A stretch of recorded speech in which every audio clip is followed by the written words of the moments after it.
તો મિત્રો good evening અને સ્વાગત છે એક નવા વ્લોગ વિડીયોની અંદર। અને આજે હું જઈ રહી છું ચોરવાડ ગામની અંદર અને ત્યાં જઈને હું તમને દર્શન કરાવીશ, પછી બીચ દેખાડીશ, પછી જે નવું બન્યું છે એ તમને આ વિડીયોમાં દેખાડીશ। તો અત્યારે જસ્ટ હું હાઈવે ઉપર છું।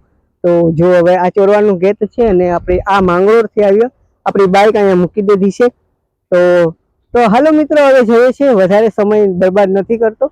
અને વાતાવરણ ઠંડુ ઠંડુ છે અને મસ્ત થઈ ગયું છે, પણ વરસાદ નથી આવતો ભાઈ સાહેબ। વરસાદની અત્યારે ખૂબ જરૂર છે। તો ચાલો આપણે હવે જઈએ છીએ આપણી મંજિલ તરફ। તો આ વિડીયોની અંદર જોડાયેલા રહીશું, બહુ મજા આવશે। તો વहीं જાતા નહીં, ચાલો તો ત્યાં મળીએ।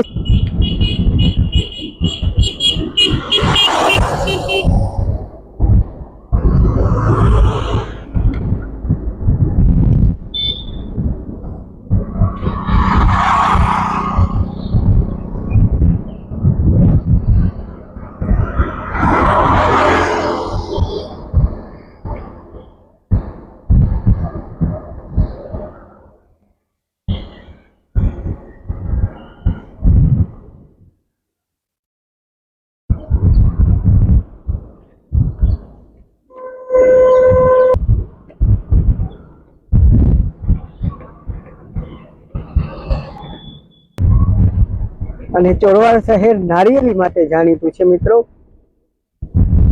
તો મિત્રો આ છે ચોરવાડનું બસ સ્ટેન્ડ, જો આવું છે કંઈક। તો અહીંયાથી તમામ પ્રકારની બસો મળે જ છે। તો ટાઈમ ટેબલ જોઈ લેવું। તો જો મિત્રો આ બસ આવે જાય છે।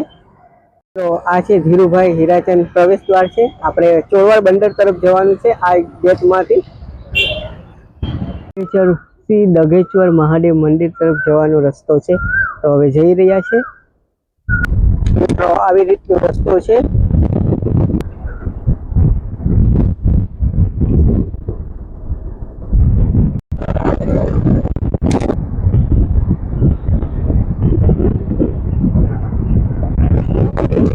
તો આ પાર્કિંગ એરિયા છે અને મેં ગાડી મૂકી દીધી છે।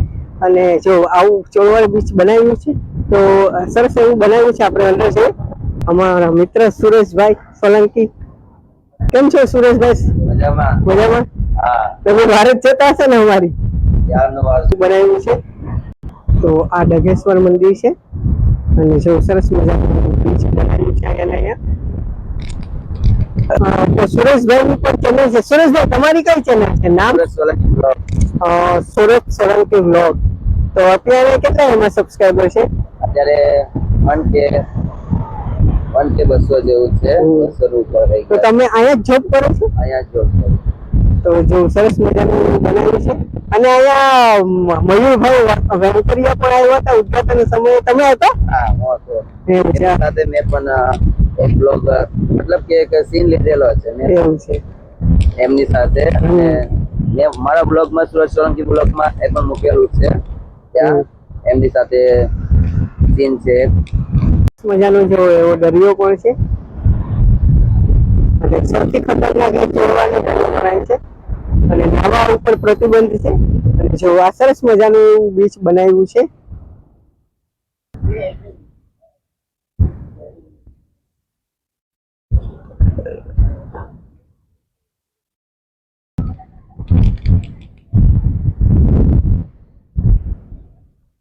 એવું બગલો છે મિત્રો, જો આ શૌચાલય છે। આમાં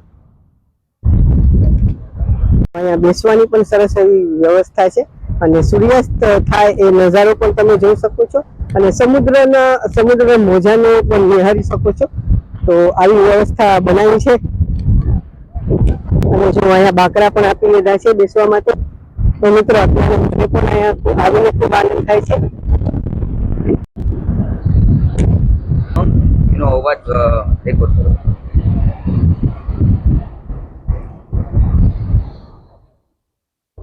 હવે જઈ રહ્યા છે આપણી શ્રી દઘેશ્વર મહાદેવ મંદિર। તો આપણે દર્શન કરવા માટે જઈએ છીએ।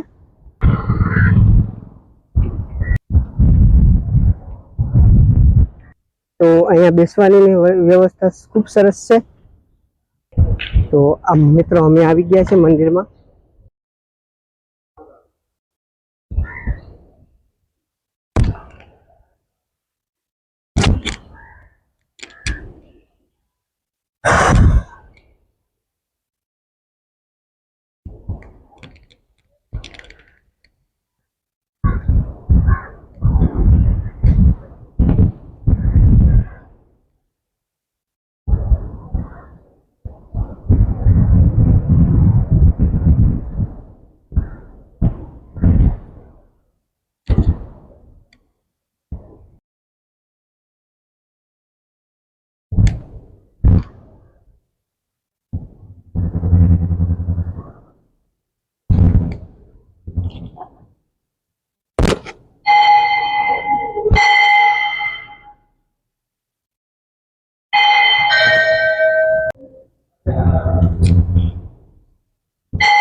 તો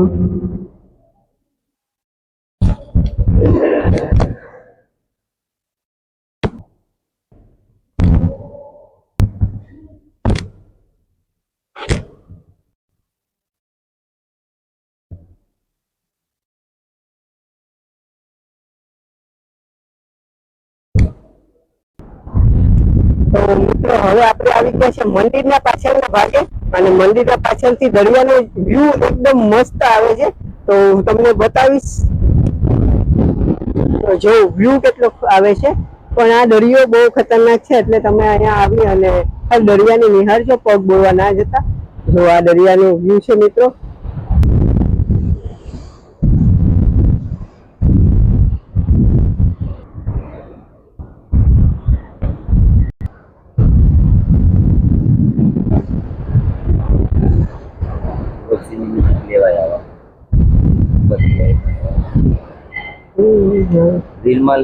પણ જો આવે છે અહીંયા ફરવા માટે, અને જો અહીંયા ખાણીપીણીની વસ્તુ પણ મળે જ છે.